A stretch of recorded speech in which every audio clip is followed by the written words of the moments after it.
Welcome, everyone, to the Wisdom and Wonder Show, where we expand the heart, uplift the mind, and nourish the soul. I am your host, Laura McMullin, and today we have one of my favorite mindfulness teachers on the planet, Natalie Bell, who is a mindfulness and self-compassion teacher and coach. Also a speaker, works with individuals, groups, organizations, and just brings so much goodness to our world. Natalie, welcome to the program. Thank you, Laura, for having me. It's such a treat to be here and to see you again. It's just lovely. So thank you. Well, for me, this is such an honor. We were just talking before we hopped on about taking your class, your Mindful Self-Compassion class. I think it was about 3 years ago, and I was sharing how incredibly transformative it was for me. I've been involved in personal development for like 20 plus years, and it almost felt like, gosh, I wish I had this practice 20 years ago. Because I feel like it would have made such a huge difference in my well-being, in the way that I relate to myself and to the challenges of life. And so it was really, really transformative. And I just want to share with you again how much I really admired the way that you held space for us.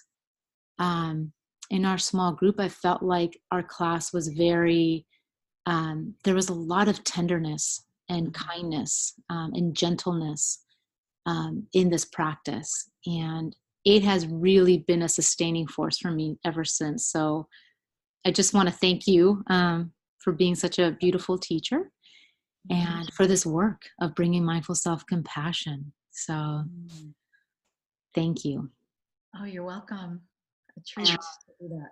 Yeah, you're so good at it. And so I thought maybe we could kind of dive into to the mindful self-compassion work. And if maybe you can kind of describe a little bit about what is mindful self-compassion, and why do you think it's so beneficial for us to take up a compassion practice that's geared towards ourselves in this time? Yeah, there's so much to say. I'll try to keep this short, but and just a little bit about my background. I started practicing with these awareness practices, becoming present like 29 years ago. I lived in an ashram for a year. And even though we didn't call it mindfulness back then. Yeah. It's really conscious awareness and compassion practice.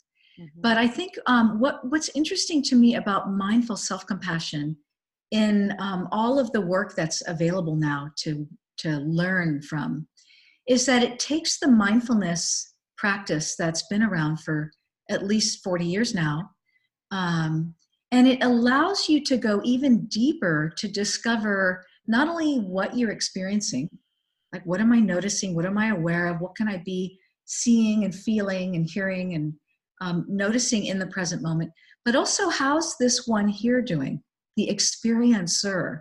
And this is this beautiful work that Kristen Neff started working on, studying self-compassion and thinking about there's another level here. This, how do I relate from me to myself?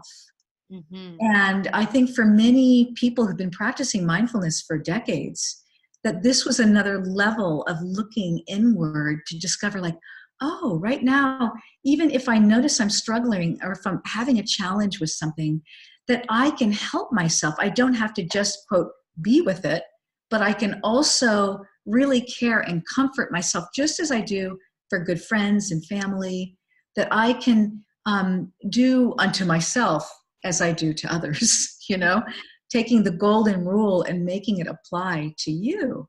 So it gives us another lens into seeing like, how am I with myself as I walk into my day? How am I in the midst of experiences that I'm having moment by moment? Mm-hmm. And can I begin to cultivate a sense of this inner ally? Yes, this inner first responder. And one of my favorite views or visions about this is just imagine if you were to think of all the people in your life that you always wanted to be loved by? Mm. So you think of your parents, maybe siblings, Mm. good friends, neighbors, even acquaintances, people at school, people at work, all these people, people you admire, people you've wanted to be seen by and loved by. And just imagine that you were to place them all in front of you, like on a stage. Mm-hmm. Just line them all up, right? All these people, so many people, if we're honest. Mm-hmm. And imagine that you could also put yourself there, standing with all of these people. And in fact, that you could be the first responder to your need to be loved, to be seen, to be heard, to be allowed, to be accepted, to be special. Oh my God, it just all of a sudden that view shifts. Wow, oh my God, I could be there also, turning to myself to care and to see and to comfort and to strengthen and motivate. So this is in some way the practice that we're learning in mindful self-compassion. And it's really a breakthrough in mindset for most of us. It's a huge paradigm shift. Yeah.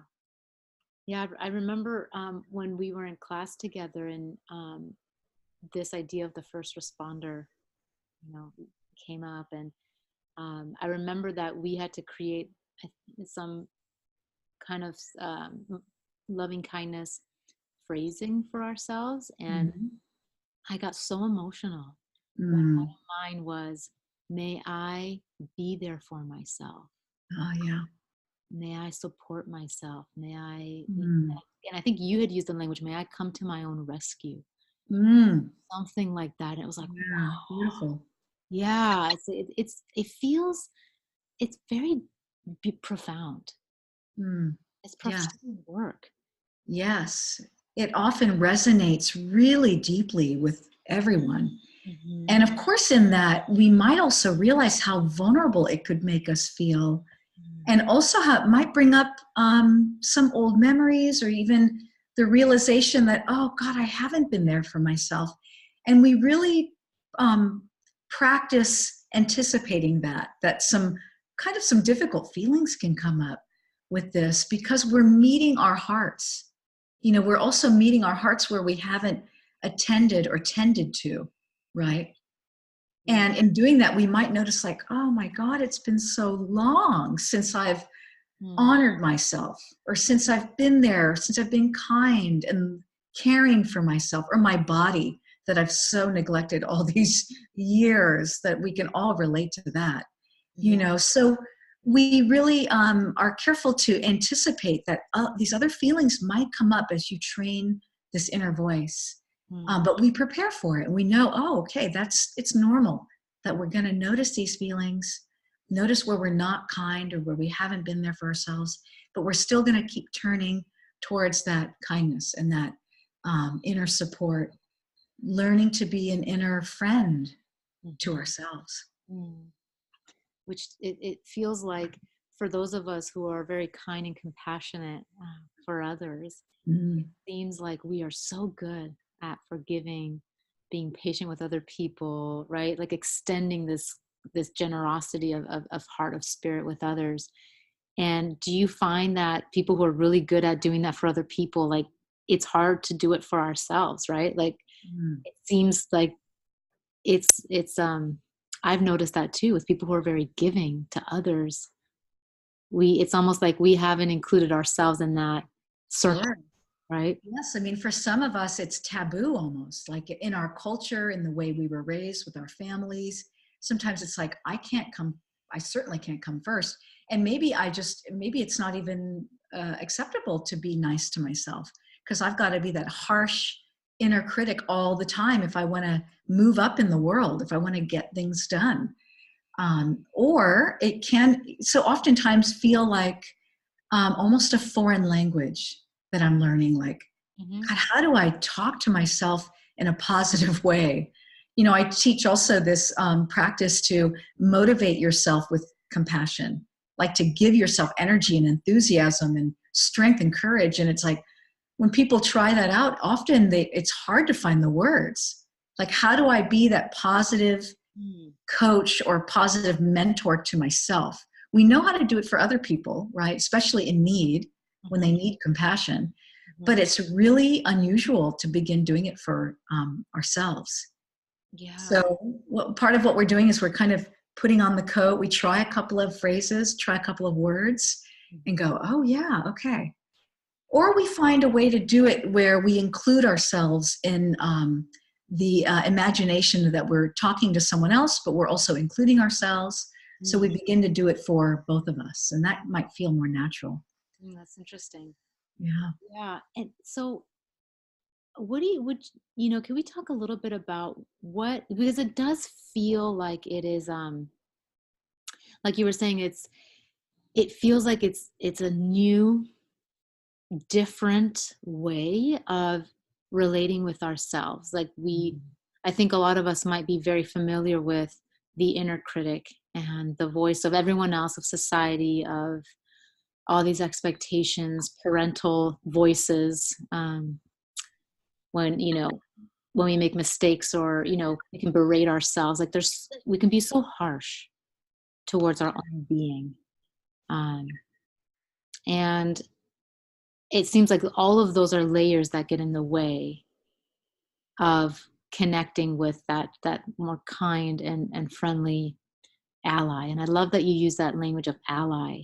um, and so I'm wondering, in your work with people, is it a process? Is it just that we little by little start to move through some of those layers of conditioning?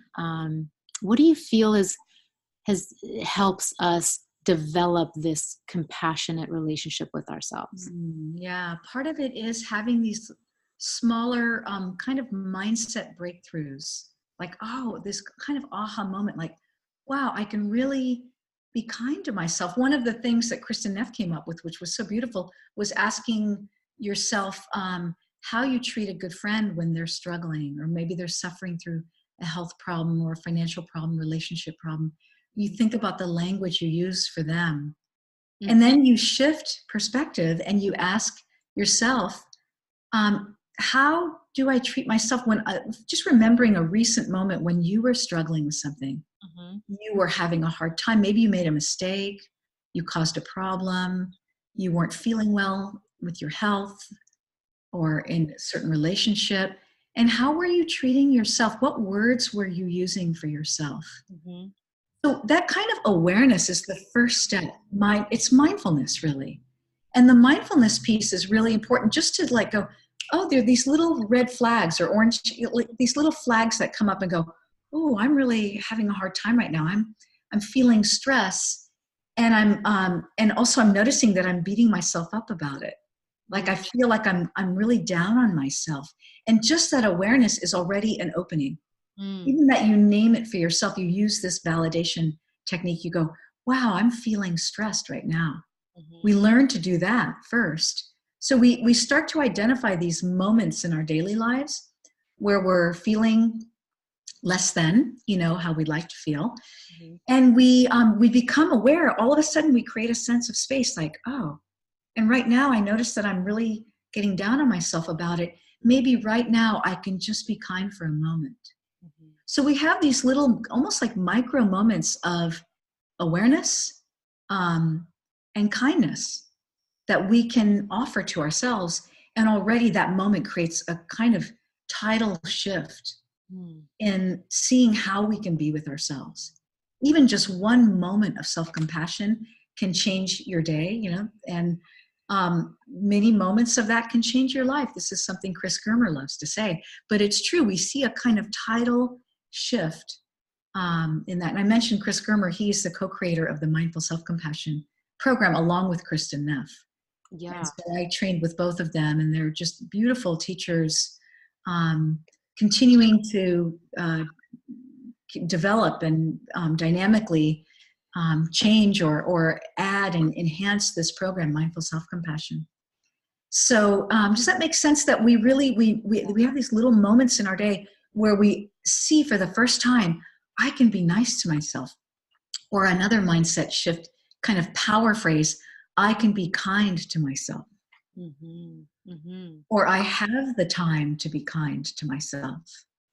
Mm-hmm. I have the power to be kind to myself. Yeah. I can help myself. These are huge mindset shifts that we learn in mindful self-compassion, and in my Thrive Inside program too, where I went further with that to really think, how can I shift the way I see my own abilities in my daily life? Mm. My own ability to help myself when I'm struggling, to help myself when I'm feeling bad, or excuse the language, help myself when I feel like shit. I did a meditation once called that. That's funny. Meditation for when you feel like shit. Oh, I love it. It's because I was asked to do a recording on Unplug Meditation's app, Mm. and I said, well, I'm not feeling really good today. Can we do this another day? And they said, no, we really want to record another meditation with you. And I said, but I feel like shit. So I said, oh, wait, this is a great idea. How often do we feel bad? Feel like crap? Or how often do we feel like this? Pretty much every day. There are moments when we feel low energy, we feel tired, maybe we have a headache, maybe we're feeling too overwhelmed. How do we meet those moments? How do we be with ourselves? Yeah. I think what you're saying is so powerful. And I think one thing I want to highlight, because this is one of the things I appreciate so much about you and the work that you do in helping other people, is you're very real. You're very, very real. Mm.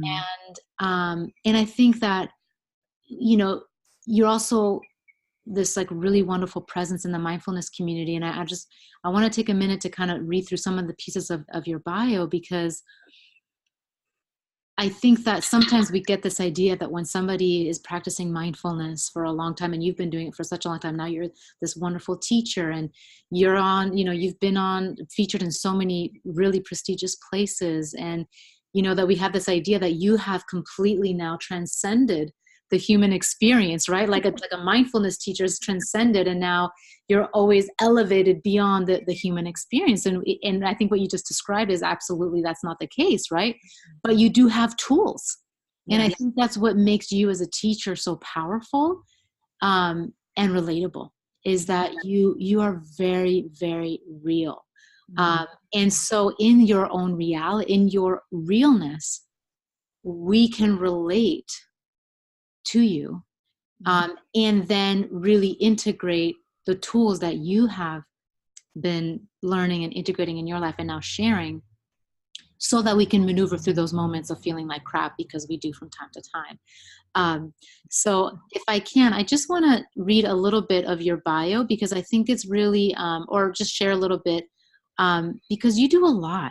And I think one of the things that I want to highlight is, and I want us to talk about this, we've touched on it before we started, was the feeling of overwhelm.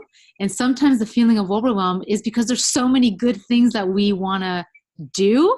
And so I want us to kind of touch on that a little bit, because I know that I just want to share with our viewers a little bit. You talked about practicing mindfulness and meditation since 1985.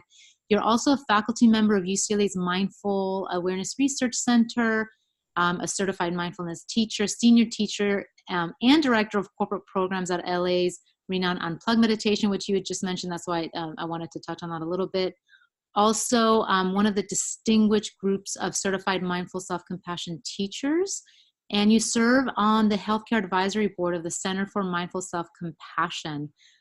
Also a mentor for SoundsTrue Power of Self-Compassion program, and Elisha Goldstein's A Course in Mindful Living. You have been featured in Travel and Leisure, LA Times, MSNBC, Your Business, Thrive Global.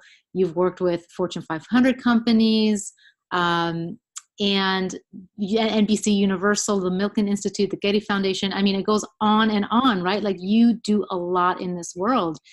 And I want to kind of dive in a little bit about that, because as a mindfulness teacher, you have so many tools and you have so much experience. And I really appreciated that you talked a little bit before about one of the, what helps us get to a more compassionate relating with self is that awareness of, okay, stress, overwhelm, a moment of suffering. First, the awareness of that, and then grabbing onto some sort of tool to then apply, right? Like a tool of a power phrase, or, a mini, like a mindful self-compassion break, some practice. So I feel like this work is both about cultivating the awareness and then also gaining some tools. So if we can talk a little bit about our fast-paced world and how we can get overwhelmed. And the overwhelm might not be because it's stuff that's awful. It might be because it's like so much of the good things that we love to do that we don't have enough time to do them. So can you, like, just from your own life, can you touch a little bit about that? Because you do so much. Yes. How do you stay present in all of that? Yeah. How do I stay, above water in some way, or how do I feel like I'm doing, I'm actually living the practice and I'm having a sense of balance. This balance word's a little tricky. Yeah. But that I'm also caring for myself. And I think one of the first things I would say is that I am human, like as we all are, and that we will all find ourselves regularly in states of imbalance and even overwhelm and stress. And the sooner we anticipate that, the more we can prepare to even notice it and name it, and then help ourselves in the midst of it. And even as a mindfulness teacher, I'm finding that I go back into those cycles again and again because I'm living in the urban world, doing a lot of things.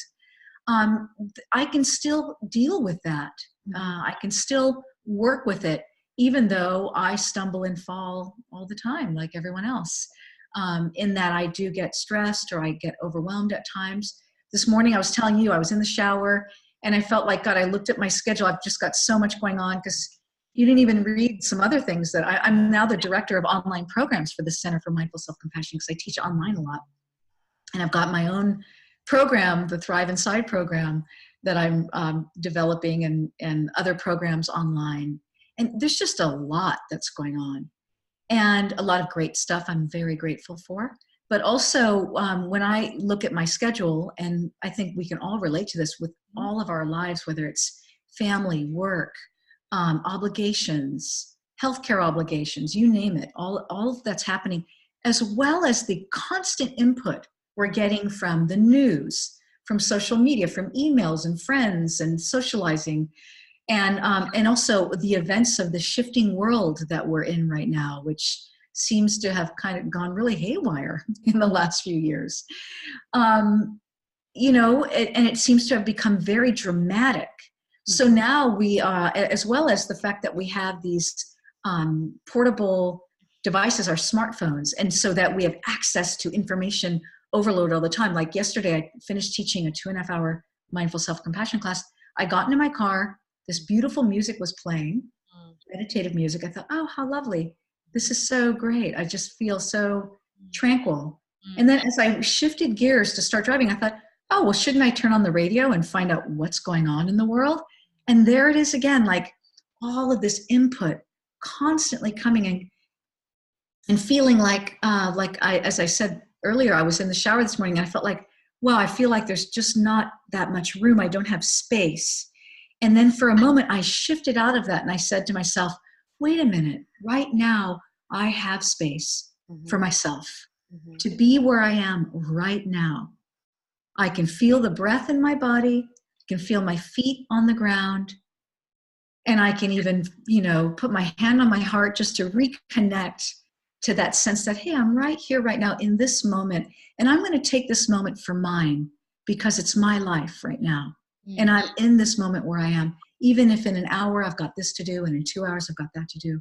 So what we typically do is we jump forward and we're living 2 hours ahead of ourselves. Yes. Just to do these simple practices like that, we can use that stop practice, STOP. You might remember that or not. Maybe you can go through that a little bit, the stop. Yeah, the stop practice is a powerful practice where you stop what you're doing. You take 3 breaths. So right now, just taking 3 deeper breaths. The O is to observe. How am I feeling my body? What can I notice? Is there any tension I can relax? How am I feeling emotionally? Am I feeling a bit of pressure or overwhelm, as we've been talking about? And if so, can I still breathe? Just to get present and to see that I actually do have space in this moment. Maybe the pressure is right here, but I can notice that and name it, and I can come back to the breath one more time and relax in my body. So all that in observing, seeing how you are breathing deeply. And then the P is to proceed. So stop what you're doing. Take 3 breaths or more. Observe how you are. Name your experience too. Like there's a saying, name it to tame it. So whenever you name what you're experiencing, you're validating what's happening in the present moment with mindfulness. But we're naming it in a very kind way, like a good friend might name it, like, wow, you're feeling pressured right now. That's what I did in the shower this morning. Like, wow, I'm feeling a lot of pressure in my schedule. And that, oh, right now I can create some space. I'm okay in this moment. I'm going to keep breathing deeply. So very powerful practice we can do on the spot. I'm a huge believer in on the spot practices throughout our day. You don't have to do all the work on the cushion because it can't all be done there. You don't even have to be a meditator to do these practices, because right now we can drop in and be aware and name our experience and also offer support. The breath is a very helpful aid for most of us, not all of us, but it can be helpful. Some people might think feeling into the soles of your feet is a powerful practice. Feeling your body where you are, supported by the chair or the cushion or the ground. So we drop in again and again. And this sense of overwhelm, again, it has a lot to do with our mindset, the way we view what's happening in our lives. And if we keep doing this practice, we can keep shifting that mindset to go, okay, right now I can come into the present moment and be here where I am right now. I have space for myself. I also have the time to be kind to myself and to release where I might be holding that tension in my body. So just breathing again deeply, relaxing in your body. I'd be happy to run us through maybe a few minute practice similar to that. So it really is about shifting, though, finding these moments for a purposeful shift in focus. How can I get present? What can I observe and name, notice? And then how can I help myself? Yeah, that's so beautiful. Just in that moment, I could feel an absolute relaxation. And one of the things that I really appreciate about the mindful self-compassion work, and I'd love for us to do another practice, and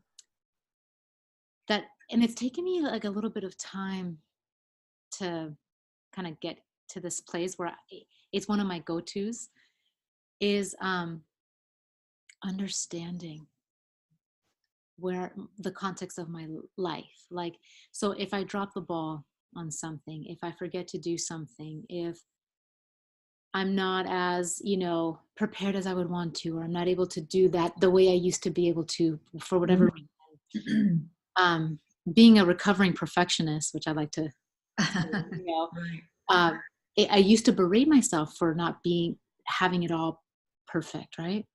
But the context of my life has changed in so many ways. And, there's so much that I'm juggling. There's so many places that I'm called to be and to be of service in so many ways. And I'm always doing my best. And I love that phrase. I'm doing my best. I'm doing the best that I can. And so is everyone else. That really helps me. I'm doing the best that I can. Given the context of this day, given the context of this moment, like, this is the best that I can do. And my best has to be good enough, right? And I've come to like this, touching a little bit on understanding myself, which is really interesting. Like, I understand why I dropped that ball. I can understand. So even just having some self-understanding, like, I understand because all of these other things were in play. Right. And this threw me off here. And this was an unexpected this over here. So one of the practices that's come from the self-compassion work is when I make a mistake or drop the ball somewhere or whatever, I can pull back and say, I can understand, just like I would with a friend, right? Well, let's like, I understand why that may have happened that way. Let's look at everything that's going on in your life right now. Mm-hmm. Let's look at all the pieces that you're holding up. Like, I can understand why that, and I feel like that's all for me has been a compassionate, Yes. you know, kind of a, like giving myself a break. Like, I understand, I'm not taking myself off the hook and for being sloppy and, or anything like that. It's just, I understand. Right. And to me, that's been a very nourishing practice Mm. of self-understanding. Yeah. And yeah, I think it's important to know too the difference between kind of taking yourself off the hook and not admitting or taking responsibility for yourself and being kind. Because a lot of people go like, well, if I'm too kind to myself, then I'm never going to get the things done that I'm supposed to get. And I'll be too sloppy and selfish and, Yeah. you know, too weak and all of these things. But actually the research shows that you can be that as you score higher on self-compassion, Mm. that you are more willing to admit mistakes, to take responsibility, to say, yeah, I didn't make that happen. You're willing to be there for yourself to admit, Mm. because you know that there's this compassionate responding inside of you that will Mm. help, versus going down the shame spiral, Mhm. like the shame and blame, like, I can't believe I did that. Mhm. And, you know, you're such a how do we really talk to ourselves? We often say, like, you're such a loser. You did that again. How Mm. could you be so dumb? You know, you're such a failure. You're so inadequate. And maybe we hear those words or we don't hear the words, but we feel the tone. It's Yeah. very like we feel exhausted by it, or we feel low energy. We may feel like, oh, I feel so bad about myself. And the truth is that feeling bad about yourself is not a very helpful way to be with yourself. So if we could shift that way of being to say like, yeah, you know what? I really missed the ball on that one. And it feels bad. And I even noticed this judgment because we're likely to keep judging ourselves even when we practice self-compassion. We notice the judgment, but then we go, hey, I get it. You know, like, this is hard to feel. I messed up, Mhm. but I also want to be here for myself and understand that right now in the context of my life, it's understandable to see how this might have happened. I made a mistake. Yeah. And you know what? I'm going to be here for myself. I am doing the best I can. And right now I'm going to help myself find a way to address this, you know? Mm. That's so Is it- beautiful.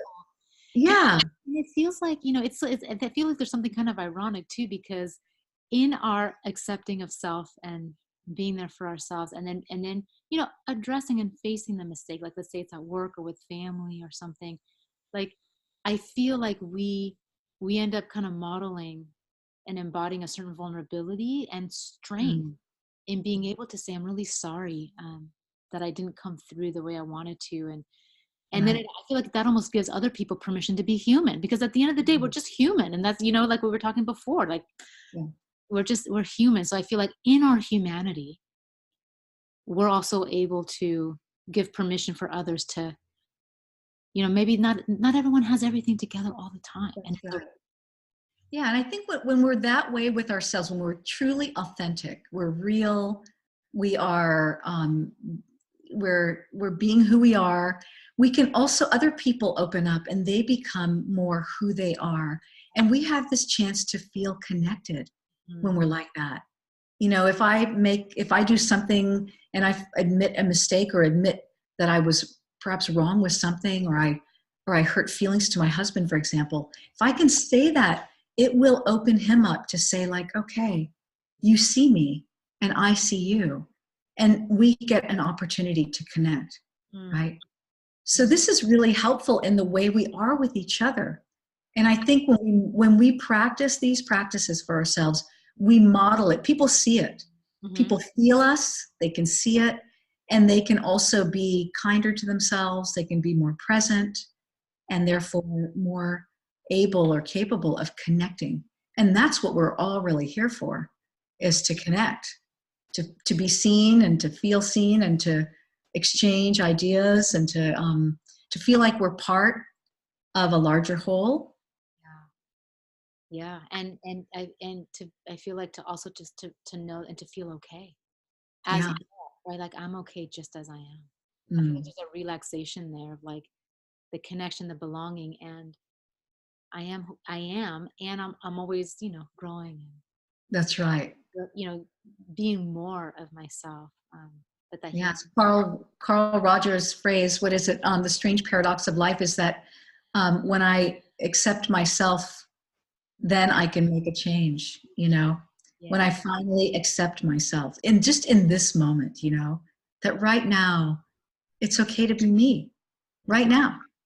So I Mm-hmm. always love to take it to the present moment, you know, like right now, it's okay where I am. One of my phrases, one of my self-compassion and loving kindness phrases I use Yeah. a lot is, may I honor where I am right now in my life, Mm.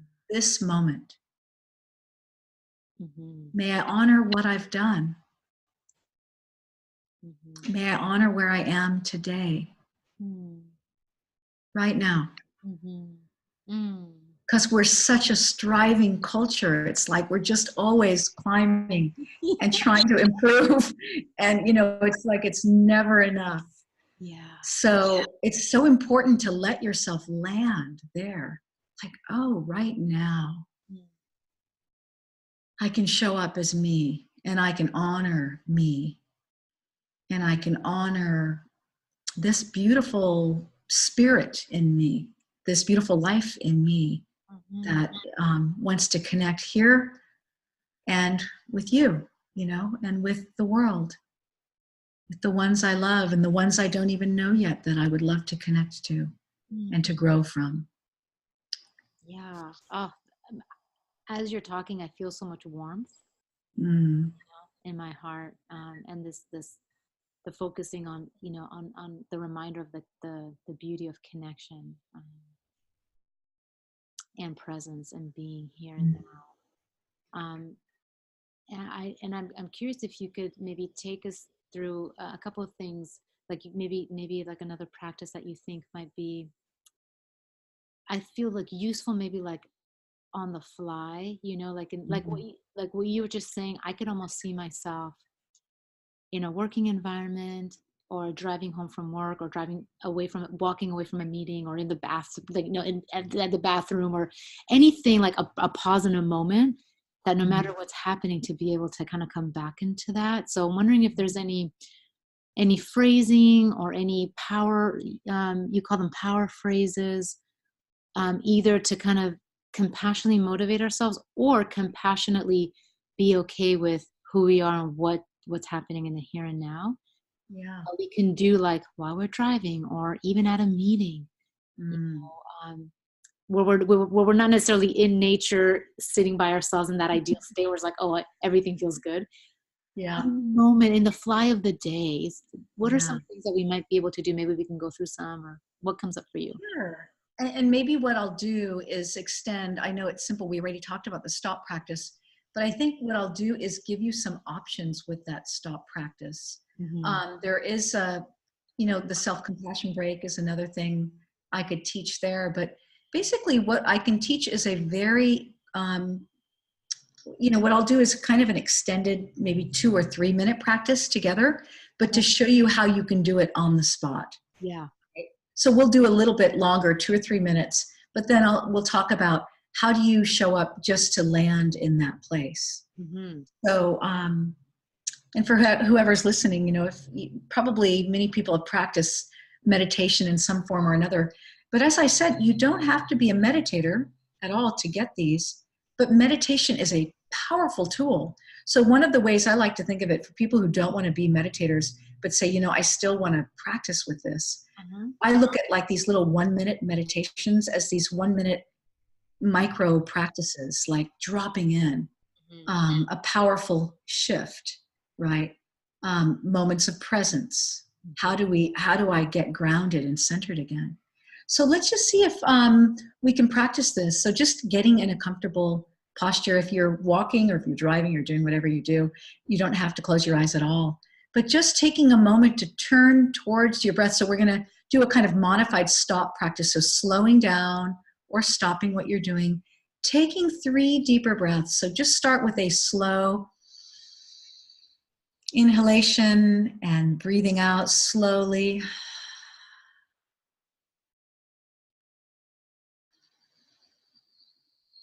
As you breathe into your body, see if you can let it connect to the core of your being. So centering with the breath, grounding, feeling yourself connecting in your physical body right now. And then the O, this observe part of the stop practice, noticing how you are in your physical body. So feeling your feet on the floor, your body supported by the chair, noticing other sensations, and just gently scanning your body to notice if there's any tension at all. Is there any holding anywhere? So just beginning to relax the muscles around your face, forehead, mouth, and jaw. Relaxing at the neck and shoulders. Softening at your chest and belly, hips and legs, feet. Just becoming aware of your whole body now, observing what's here. And already likely noticing if there are any emotions or feelings, any thoughts that are here. Noticing sounds and allowing them to be. And if you're noticing any discomfort at all, see if you can keep turning towards this relaxing breath, centering in your body,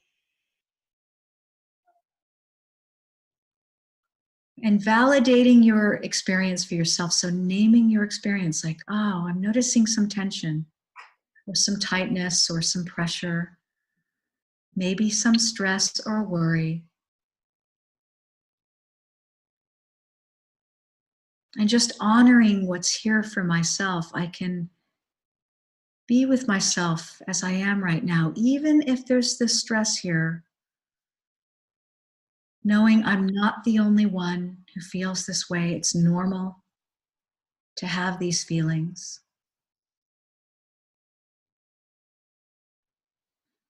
Coming back to the breath gently to breathe through the body again. So we're coming back to these deeper breaths just to release and relax. So softening in your body. And saying something kind and supporting to yourself. I'm right here. I'm doing the best I can. May I honor what's here for me right now.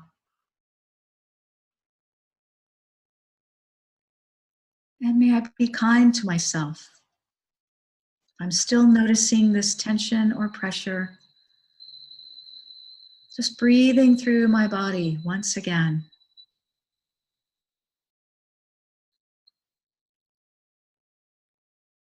So once more, just practicing this gently, this kind of modified stop practice. So stopping or slowing down, taking 3 deep breaths, observing your experience and naming what you notice. Oh yeah, there's still perhaps a little bit of tension, a little bit of worry here. And knowing I can help myself in this moment. I'm right here. Yeah, so perhaps a hand on your heart or a hand somewhere on your body that's helpful. Maybe it's a hand cupping the hand or a self-embrace, just to connect inwardly in your body. I can be here for myself with support. Breathing through my body, relaxing in my body. And gently opening your eyes if they're closed, proceeding with what you're doing. If your eyes are open, just noticing that in that process, it's a gradual process of becoming present, noticing what's here and naming it for yourself. If there's stress, just identifying that and seeing if you can keep relaxing in your body, breathing deeply. Maybe there's a power phrase or a kind of compassion phrase you use for yourself. May I be here for myself. May I be kind. May I honor where I am. I'm doing the best I can. As you notice, maybe the stress doesn't go away completely. Maybe you feel more grounded and there's still a bit of mental pressure. This is normal. We're in our daily lives. Just knowing that you can keep coming back to practices, being aware that it's a process, a dynamic process of being present with yourself, helping yourself. Sometimes remembering too that stress is not all negative. We use stress to help us do things. So there is a part of stress that helps us to stay active and energetic. That's also something we can utilize in a powerful way. And then remembering that stress that's harmful or hard is usually a stress that feels emotionally exhausting. So emotionally helping yourself. Even if there's pressure here, I'm right here for myself. I can be here with support. I know I've got a lot to do today, but I'm present with myself, honoring where I am. That's beautiful. Yeah, so again, making that stop practice creative for yourself, but the basics are just slowing down, taking 3 deeper breaths, observing and naming your experience, helping yourself, and then proceeding. Yeah. So I invite all of you, just invite yourself to practice this a couple of times in the day. I love to think of these practices as kind of weaving in mindfulness and compassion throughout your day. And the more we do these little micro practices, the more it shifts our mindset to know like, okay, I can at any moment shift and become present, feel into my body, take a deep breath or 3 deep breaths, relax into the space again, and start where I am. Beautiful. Yeah. Oh, that's so good. I love it's so nourishing. Yes, I can feel it again and again, this practice like, okay, yeah. And it's really, really helpful to know we have access to it. It's the most portable practice we can take with us. We think of this iPhone, right? This portable iPhone. I can bring it anywhere, but I can also bring these practices with me wherever I go. Yeah. Wherever I go. No matter what's happening. So good, so good. And thank you so much for that. That was really, I love being guided in that process. I want to share something before we wrap up too. I know we're coming to our time is when you were talking about like these micro moments in the moment. Right after your class, I had an experience in a professional setting that was a little distressing for me. And it was like in a work setting, and I had a moment where I had my notebook and I was writing to myself a self-compassion letter, like as the meeting was going on, because what had just happened was something that was uncomfortable for me personally. So it was like I kind of tuned out for a second and then tuned in. And that first responder. So even in the moment, it could even be like through writing, right? Like using the tool of, I might not be able to close my eyes at the meeting right now, but I can write to myself. Yes.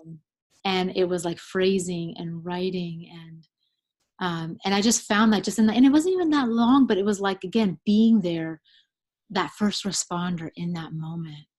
And it was a micro moment. And so I love that these are these portable practices that we don't have to be in the idyllic setting, to do it. And at the same time, I do want to say how powerful it is to be in a mindful self-compassion class, because I do feel like that setting, it's the space where we get to learn and practice the tools that then we take out into life and be more fluid with them. So I wonder if maybe as we start to wrap up, if you can share with us, I know you have some classes coming up, some events coming up, side program, like maybe for people who want to pursue this work further and connect with you, where they go and what's coming up that we can. I know there's a lot of resources available for everyone. I know I'll be putting more practices and audio guided meditations on my website, so nataliebell.com. I have a mastering self-compassion. It's a bit of a tall order there, but I have a self-compassion workshop coming up March 16th. It's a Saturday afternoon from 1 to 4 at Unplug Meditation in West Los Angeles, for those of you who are local. That'll be a 3-hour workshop to dive into these practices, and we're going to use the power of the group to learn from each other. So one of the most powerful things about taking a group program, whether it's in person or online like this, I do some group programs where we see each other by video like this too, is that we learn that we're not the only one. We learn this sense of common humanity, and that gives us perspective. Like, oh, it's not just me going through these feelings or feeling this way or having these judgments, but it's very normal that I'm having this. In fact, it's just human that I'm experiencing these things. And the more and more we can see it outside of ourselves and other people, the more space we give ourselves to offer kindness and compassion and support. So common humanity is key. Also, this perspective taking gives us a sense of spaciousness that's very powerful, to not get overwhelmed by one emotion or thought, right? So very, very important. I've got a new mindful self-compassion class that's beginning in April. I believe maybe April 12th. That'll be posted probably very soon on my website. And then, of course, I teach live online mindful self-compassion. You can see all of those offerings on the Center for MSC on their website. And then I'll be launching again a small group Thrive Inside program where we will be working on not only mindfulness and self-compassion, but truly cultivating the inner voice of an ally. So really working with our own languaging. How can I notice how I am doing, but how can I come up with these more powerful self-compassion phrases or power phrases where I can shift how I'm feeling or how I am with myself in the moment, right? We may not shift totally how we're feeling, but we create a sense of space that allows us to be with ourselves and with difficult emotions in a different way. So cultivating that inner ally, that inner mentor can be very, very powerful. And that will be starting at the end of spring. Also, I'll be posting that quite soon. And of course, I work with people like this a lot, coaching. I do a 12-week coaching program where we work one-on-one, and just lots and lots of resources. Many other things. I don't want to confuse everyone by adding too much more to this, but I'm just so grateful to have been here with you, Laura. What a treat to share our passion for these practices, and also to get real. Like, life's real. And I could say all kinds of stuff. The stuff is real, as they say. And we all are in this together. So let's help ourselves as we live in this urban, modern life. How do we bring these ancient practices to help us be in a really present, authentic way, and in a kind and open-hearted way, finding grace and connection, inspiration, wonder. How do we keep opening to these beautiful things that are always available to us? Because they're right here. And so very grateful to be on your show, your podcast. Let's call it a show. Why not? Yeah. Well, I am so deeply honored. And you are just such a beautiful, beautiful spirit, such a beautiful teacher, both in person and through this medium.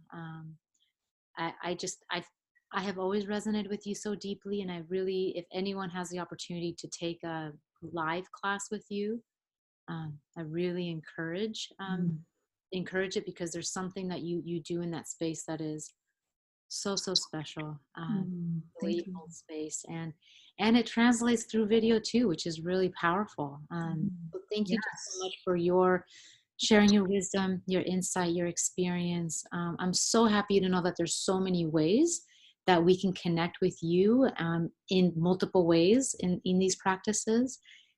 So I just encourage everyone to, if you resonate with this work, to really tune in to Natalie, because like I said, you're just one of my favorite mindfulness teachers, and I'm always curious about what you're doing and love to connect with you. So nataliebell.com. You can sign up for your newsletter, so I know that I get the updates through your newsletter as well. So I'm just so grateful. Thank you so much. Thank you, Laura. I hope we get a chance to. Total treat and Yes. pleasure to be with you. Such an honor and a treat to be with you too. And I hope that maybe we can do it again and keep exploring, because it's such a vast practice. Like I said, being a human being and the human experience can be challenging. And I do feel specifically that the work that you do are powerful tools to help us navigate. And with greater ease and peace and joy. So thank you so much. And I will be seeing you soon. Okay, Laura. So many thanks to be with you. Thank you. Thank you. Bye. Bye.